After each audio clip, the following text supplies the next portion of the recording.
Batituk esan duen bezala, ematen zuen azken momentu honetan ari ginela denak ziztu bizian norabait iritsi nahian, eta iritsi da bukaera. Bukaeran beti dagokigu eskerrak ematea.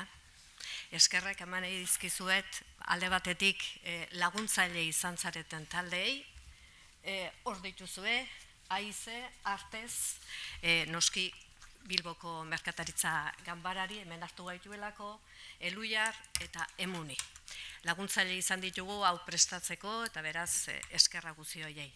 Eskerrak aldi berean hemen parte hartu duzuen guziak, egin duzuen aleginagatik, zuen gogoetak, zuen eginak eta asmoak agerian jartzeko. Uste dut, pentsatzeko zer pentsa edo eman digutela, pentsatzeko bidea eman digutela eta hemendik ateratzen garenean beranduxago orain ez, nekaturik gaude, baina beranduxago sauraski hasiko gara pentsatzen horren inguruan entzun ditugun gauzen inguruan. Egitarauan, ohartu zareten bezala, hasieran egin dugu olako ikuspegi, nola esan,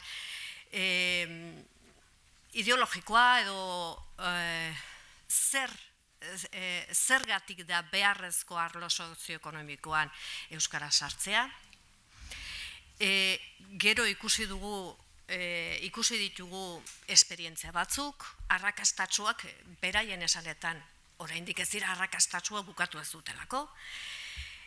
Eta bestaldetik, arlo honetan protagonistak diren guzien parte hartzea, guziena ez, baino gehienen uste dut izan dugula, eta horiei guziei eskerrak. Esanen nuke nik ateratzen duten ondorio bezala dela, ikusi dut, hasi garela bide honetan, nolabait helburua jarri dugu, arlo sozioekonomikoa euskalduntzea importantea da, garrantzitsua da, beharrezkoa da. Ikuspegi diferentetatik hartu dezakegu helburu hori. Euskalgintzatik, euskararen bizi berritzea nahita nahiezkoa delako. Enpresen aldetik behar bada onurak ekartzen aldizkielako. Gizartearen aldetik, ez dakilen uste duzu Maldek esan duela, erantzunkizuna dutelako enpresek. Beraz, alde guztietatik, helburua behar bada, arrazoi diferentegatik, baina helburu hor dugu, arlo sozioekonomikoa euskaldundu dezagun. Eta nik ikusi dut, hasi garela, eta gure amonak esaten zuen, hasiak egina dirudi, hau da,